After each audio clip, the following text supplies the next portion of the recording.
ನಮಸ್ತೆ ವೀಕ್ಷಕರೇ, ಕಲಾ ಧ್ಯಾನಕ್ಕೆ ನಿಮ್ಗೆಲ್ರಿಗೂ ಸ್ವಾಗತ ಸುಸ್ವಾಗತ. ನಾನು ನಳಿನಾಡಿ ಸಾಹಿತಿ ಸಂಶೋಧಕಿ ಹಾಗೂ ಹವ್ಯಾಸಿ ಪತ್ರಕರ್ತೆ. ಇವತ್ತಿನ ದಿನ ಬೀಕನಹಳ್ಳಿ ಗ್ರಾಮದ ದೇವತೆ ಶ್ರೀ ಚಾಮುಂಡೇಶ್ವರಿ ಅಮ್ಮನವರ ಸುಕ್ಷೇತ್ರಕ್ಕೆ ನಿಮ್ಮೆಲ್ಲರನ್ನ ಕರೆದೊಯ್ತಾ ಇದ್ದೀನಿ. ಇಲ್ಲಿನ ವಿಶೇಷ ಅಂತಂದರೆ, ಸುಮಾರು 75 ವರ್ಷಗಳ ಹಿಂದೆ ಶ್ರೀ ದೇವಿ ಮಹಾತ್ಮೆ ನಾಟಕವನ್ನು ಸ್ಥಳೀಯ ಕಲಾವಿದರು ನಡ್ಕೊಂಡು ಬರ್ತಾ ಇರ್ತಾರೆ. ಹಾಗೆ ಒಂದು ದಿನ ದೇವಿ ಮಹಾತ್ಮೆಯನ್ನು ಪ್ರಾಕ್ಟೀಸ್ ಮಾಡ್ತಿರುವಾಗ ಓರ್ವ ವ್ಯಕ್ತಿಯ ಮೇಲೆ ದೇವಿ ಆವಾಹನೆಯಾಗಿ, ಇಲ್ಲಿ ನನಗೆ ಒಂದು ದೇವಾಲಯ ಆಗಲೇಬೇಕು ಅಂಥೇಳಿ ಆಜ್ಞೆಯನ್ನು ಮಾಡ್ತಾರೆ.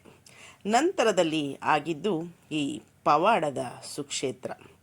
ಮಹಾಮಾತೆ ಜಗದಾದಿ ದೇವತೆ ಶ್ರೀ ಲಲಿತಾ ಪರಮೇಶ್ವರಿ ಚಾಮುಂಡೇಶ್ವರಿ ಜಗಜ್ಜನನಿ ಮಹಾಮಾತೆ ಶ್ರೀ ತ್ರಿಪುರ ಸುಂದರಿ ಕರೆದಷ್ಟು ಹೆಸರುಗಳು. ಆ ತಾಯಿಯ ಕೃಪೆ ಈ ನೆಲದ ಮೇಲೆ ಬಿದ್ದ ಮೇಲೆ ಇನ್ನೇನು ಬೇಕು. ಇಂದು ವಿಶಾಲವಾದ ಸ್ಥಳದಲ್ಲಿ ಅಮ್ಮನವರ ದೇವಾಲಯ ಎದ್ದು ನಿಂತಿದೆ. ನೀವು ನೋಡ್ತಾ ಇರುವಂಥದ್ದು ಗರ್ಭಗುಡಿಯಲ್ಲಿ ಆಸೀನರಾಗಿರುವಂತಹ ಅಮ್ಮನವರು. ಅವರ ಒಂದು ಪೂಜೆ ಪ್ರತಿನಿತ್ಯ ಅಭಿಷೇಕಗಳೊಂದಿಗೆ ನಡೀತಾ ಇದೆ. ವಚನಗಳನ್ನು ಸಹ ಇಲ್ಲಿ ಪ್ರತಿನಿತ್ಯ ಭಜನೆಯ ಮೂಲಕ ನಡೆಸಲಾಗುತ್ತೆ. ಸಹಸ್ರ ವರ್ಷಗಳ ಕಾಲ ಚಂಡಮುಂಡರನ್ನು ಸಂಹಾರ ಮಾಡಿದಂತಹ ಮಹಾದೇವಿ ಇಂದು ಇಲ್ಲಿ ಭಕ್ತರ ಕಷ್ಟ ಕಾರ್ಪಣ್ಯಗಳನ್ನು ದೂರ ಮಾಡಿ ಕಲಿಯುಗದ ಕಷ್ಟ ಬಾಧೆಗಳನ್ನು ನೀಗಲು ಅವತರಿಸಿದ್ದಾಳೆ. ಇದು ಮಹಾಮಾತೆಯ ಮೂಲ ರೂಪ. ನೀವು ಏನು ನೋಡ್ತಾ ಇದ್ದೀರಿ, ಇಲ್ಲಿ ಮೈಸೂರಿನಲ್ಲಿ ಇರುವಂತಹ ದೇವಿಯ ಮೂಲ ರೂಪ ಇದೇ ಆಗಿದೆ. ಈ ಒಂದು ಮಹಾತಾಯಿಗೆ ಪ್ರತಿನಿತ್ಯ ಬೆಳಗ್ಗೆ ಮುಂಜಾನೆಯೇ ಒಂದು ಅಭಿಷೇಕ ಪ್ರತಿನಿತ್ಯ ಸಾಗ್ತಾ ಇದೆ. ಆ ಅಭಿಷೇಕ ನಂತರ ಪೂಜೆ. ಒಂದು ಅಮ್ಮನವರ ಒಂದು ಮಹಿಮೆ ಎಷ್ಟಿದೆ ಅಂತಂದರೆ, ಸುತ್ತಮುತ್ತಲ ಜಿಲ್ಲೆಯವರು, ರಾಜ್ಯದ ಹೊರಗಡೆಯವರು ಸಹ ಬಂದು ಅಮ್ಮನ ಬಳಿ ತಮ್ಮ ಕಷ್ಟ ಕಾರ್ಪಣ್ಯಗಳನ್ನು ಕೇಳಿಕೊಳ್ತಾರೆ. ಅಮ್ಮ ಅಭಯವಿತ್ತು ಅವರನ್ನು ತಾಯಿಯ ಅಭಿಷೇಕ ಕೈ ಬಿಡದೆ ಸಲ್ತಾ ಇರೋದನ್ನು ತಾವು ಗಮನಿಸ್ತಾ ಇದ್ದೀರಿ. ಅಮ್ಮನ ಮೂಲ ಸ್ವರೂಪ ಅದು ಮೈಸೂರಿನಲ್ಲಿರುವ ಚಾಮುಂಡಿ ಅಮ್ಮನವರು, ಇಲ್ಲಿರುವ ಬೀಕನಹಳ್ಳಿಯ ಅಮ್ಮನವರು ಸಹ ಒಂದೇ ರೀತಿಯಲ್ಲಿರುವಂಥದ್ದು. ಅಲಂಕಾರ ನಂತರ ನೋಡಿ ಹೇಗೆ ಕಂಗೊಳಿಸ್ತಾರೆ ಅನ್ನೋದನ್ನು. ಇಲ್ಲಿ ಮಹಿಷಾಸುರನ ಒಂದು ಮೂರ್ತಿಯನ್ನು ಸಹ, ಒಂದು ಬೃಹತ್ ಮೂರ್ತಿಯನ್ನು ಸ್ಥಾಪನೆ ಮಾಡಲಾಗಿದೆ. ಈ ಒಂದು ಬೃಹತ್ ಮೂರ್ತಿಯನ್ನು ಇತ್ತೀಚೆಗೆ ಸ್ಥಾಪನೆ ಮಾಡಲಾಯಿತು. ಆ ಮಹಿಷಾಸುರ ತಾಯಿಯ ಒಂದು ಖಡ್ಗದಿಂದ ಸಂಹಾರ ಆದ ನಂತರ ಜೀವನ್ಮುಕ್ತಿಯನ್ನು ಪಡೆದುಕೊಳ್ತಾನೆ. ಆ ಮೂಲಕ ತಾಯಿಯ ಜೊತೆಗೆ ಪೂಜಿಸಲ್ಪಡ್ತಾನೆ. ಎಲ್ಲಿ ನೋಡಿದರೂ ಒಂದು ರಕ್ಕಸರನ್ನು ಸಂಹಾರ ಮಾಡುವ ಮೂಲಕ ಅವರಿಗೆ ಮುಕ್ತಿಯನ್ನು ಕೊಟ್ಟಂತಹ ಶಕ್ತಿ ದೇವತೆ ಚಾಮುಂಡಿ. ನೀವು ನೋಡ್ತಾ ಇರುವಂಥದ್ದು ಭಾಳ ಕಲಾತ್ಮಕವಾಗಿರುವಂತಹ ದೇವಾಲಯಕ್ಕೆ ಹೋಗುವಂತಹ ಆರ್ಚ್ ಮಾರ್ಗ. ಇಲ್ಲಿರುವಂತಹ ಬಸವನಿಗೂ ಸಿದ್ದೇಶ್ವರ ಸ್ವಾಮಿಗೂ ಬಹಳ ಆತ್ಮೀಯ ಸಂಬಂಧ. ಮೊದಲು ಸಿದ್ದೇಶ್ವರ ಸ್ವಾಮಿ ದೇವಾಲಯದಲ್ಲಿ ಇದ್ದಂತಹ ಬೃಹತ್ ಬಸವ, ಎತ್ತರ 1.5 ಅಡಿ ಮೇಲಿರ್ಬೋದು, ಹಿಂಗೆ ಉದ್ದ, ಮುಂಭಾಗದಿಂದ ಬಾಲದ ಹೊರಗೆ ಉದ್ದ ಒಂದು 2.5 ಅಡಿ ಇದೆ ಅನಿಸುತ್ತೆ. ತುಂಬ ದೊಡ್ಡ ಮೂರ್ತಿ.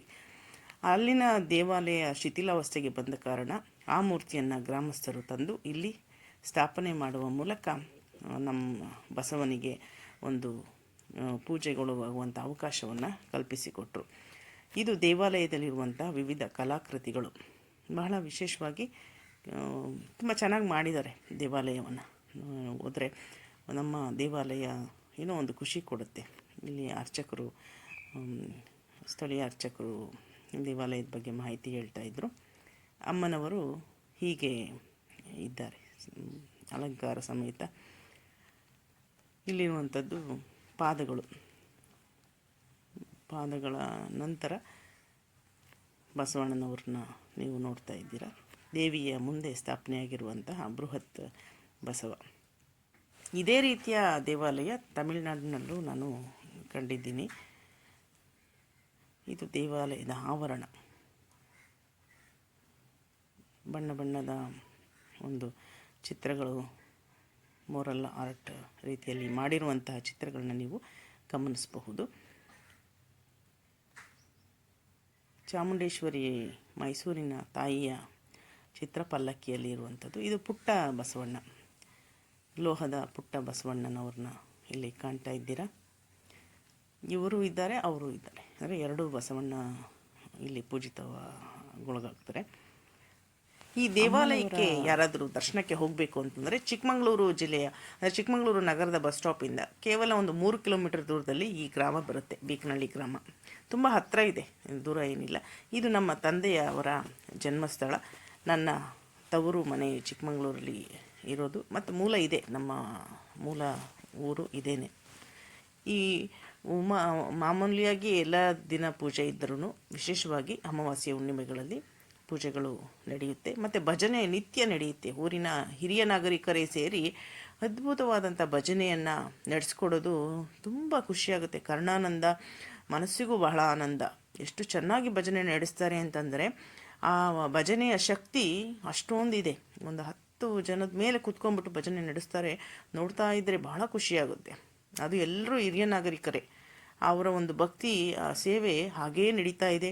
ಅಲ್ಲಿ ಅಮಾವಾಸ್ಯೆ ಹುಣ್ಣಿಮೆಯಲ್ಲಿ ಪೂಜೆ ಜೊತೆಗೆ ಅನ್ನದಾನ ಸಹ ಏರ್ಪಡಿಸ್ತಾರೆ. ನವರಾತ್ರಿಯಲ್ಲಿ ಪ್ರತಿಯೊಬ್ಬ ಏನು ಊರಿನ ಹೆಣ್ಮಕ್ಳು ಏನು ಕೊಟ್ಟಿರ್ತಾರೆ, ಆ ಹೆಣ್ಮಕ್ಳು ವಾಪಸ್ ಬಂದು ತಾಯಿಯನ್ನು ದರ್ಶನ ಮಾಡಿಕೊಂಡು ವರ್ಷಕ್ಕೊಂದ್ಸಲ ತುಂಬ ಆನಂದ ಪಟ್ಕೊಂಡು ಹೋಗ್ತಾರೆ. ಅಮ್ಮನ ಒಂದು ವಿಶೇಷ ಆಚರಣೆಗಳು ಇರ್ತವೆ. ಅಮ್ಮನ ಆನೆ ಮೇಲೂ ಸಹ ಇದು ಏನು ಊರಿನಲ್ಲಿ ಮೆರವಣಿಗೆ ಮಾಡ್ತಾ ಇದ್ದಿದ್ದಂತ ನಾವು ಕಂಡಿದ್ವಿ.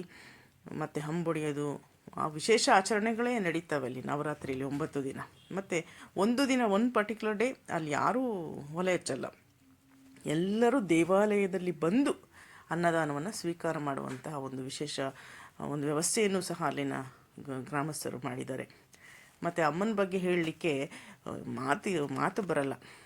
ಅವಳು ನನ್ನ ನಡೆಸ್ತಿರುವಂತಹ ಶಕ್ತಿ, ಈ ಜಗತ್ತನ್ನು ನಡೆಸ್ತಿರುವಂತಹ ಶಕ್ತಿ, ಆ ಅಮ್ಮನ ಕೃಪೆಯೊಂದು ಸಿಕ್ಬಿಟ್ರೆ ಸಾಕು, ಜಗತ್ತು ಏನು ಹೇಳ್ಬೋದು, ಜಗತ್ತು ಏನೂ ಮಾಡೋಕ್ಕಾಗಲ್ಲ ಅಂತಾರಲ್ಲ, ಆ ಒಂದು ಶಕ್ತಿಯನ್ನು ನಾನು ಈ ಒಂದು ತಾಯಿಯ ಸನ್ನಿಧಿಯಲ್ಲಿ ಕಂಡಿದ್ದೀನಿ. ಯಾರೇ ಬಂದರೂ ಆ ಒಂದು ಶಕ್ತಿ ಅವರನ್ನು ಕಾಪಾಡುತ್ತೆ. ಶರಣೆಂದು ಬಂದವರಿಗೆ ಈ ನಮ್ಮೂರಿನ ತಾಯಿ ಖಂಡಿತ ಇದ್ದಾಳೆ. ಆಸಕ್ತರು ಖಂಡಿತ ಬನ್ನಿ, ತಾಯಿಯ ದರ್ಶನವನ್ನು ಮಾಡಿ. ಸೂಜಿಗಲ್ಲಿನಂತೆ ತಾಯಿಯ ಶಕ್ತಿ ಭಕ್ತರನ್ನು ಸೆಳೀತಾ ಇದೆ. ವಾಮಾಚಾರ ಪ್ರಯೋಗಗಳು, ಮಂತ್ರತಂತ್ರ, ಇಂಥ ಅನೇಕ ಏನು ಕಷ್ಟ ಬಾಧೆಗಳಿಂದ ನರಳಿರುವಂಥ ಎಷ್ಟೋ ಮಂದಿ, ಲೆಕ್ಕವಿಲ್ಲದಷ್ಟು ಮಂದಿ ಬಂದು ಇಲ್ಲಿ ತಾಯಿಗೆ ಒಂದು ಪ್ರಾರ್ಥನೆಯನ್ನು ಸಲ್ಲಿಸುವ ಮೂಲಕ ಆ ಒಂದು ಸಮಸ್ಯೆಗಳಿಂದ ಸಂಪೂರ್ಣ ಪರಿಹಾರವನ್ನು ಪಡ್ಕೊಂಡು ನೆಮ್ಮದಿಯನ್ನು ಕಂಡುಕೊಂಡಿದ್ದಾರೆ ಅನ್ನೋದಂಥದ್ದು ಬಹಳ ಒಂದು ಪ್ರಶಂಸನೀಯ ವಿಚಾರ. ಯಾಕಂದರೆ ಯಾರ್ಯಾರಿಗೋ ಏನೇನೋ ಸಮಸ್ಯೆಗಳು ಇದ್ದೇ ಇರುತ್ತೆ, ಆದರೆ ಆ ಸಮಸ್ಯೆಗಳು ಪರಿಹಾರ ಆಯಿತು ಅಂತಂದರೆ ಅದಕ್ಕಿಂತ ದೊಡ್ಡ ಭಾಗ್ಯ ಬೇರೆ ಯಾವುದೂ ಇಲ್ಲ. ಅಂತಹ ಭಾಗ್ಯಗಳನ್ನು ನೀಡುವ ಭಾಗ್ಯ ದೇವತೆ, ಸೌಭಾಗ್ಯ ದೇವತೆ ನಮ್ಮೂರ ಚಾಮುಂಡೇಶ್ವರಿ ಅಂತ ಹೇಳಲಿಕ್ಕೆ ಹೆಮ್ಮೆಯಾಗುತ್ತೆ. ಅಂತ ಅಮ್ಮನವರನ್ನು ಇವತ್ತು ನೀವೆಲ್ಲರೂ ದರ್ಶನ ಮಾಡಿದ್ದೀರಾ. ನನ್ನ ಈ ಒಂದು ವಿಡಿಯೋ ಇಷ್ಟ ಆಗಿದ್ದರೆ ಲೈಕ್ ಮಾಡಿ, ಶೇರ್. ಹಾಗೆಯೇ ಆಧ್ಯಾತ್ಮಿಕ ಮತ್ತು ಭಕ್ತಿಯ ಅನೇಕ ವಿಚಾರಗಳಿಗಾಗಿ ಸಹ ನನ್ನ ಚಾನಲ್ನ ಸಬ್ಸ್ಕ್ರೈಬ್ ಮಾಡಿ, ಆ ಮೂಲಕ ನಿಮ್ಮ ಬೆಂಬಲವನ್ನು ವ್ಯಕ್ತಪಡಿಸಿ ಅಂತ ಕೇಳ್ಕೊಳ್ತಾ ಇವತ್ತಿನ ಒಂದು ಎಪಿಸೋಡ್ಗೆ ಒಂದು ಪೂರ್ಣತೆಯನ್ನು ಕೊಡ್ತಾ ಇದ್ದೀನಿ. Thank you so much.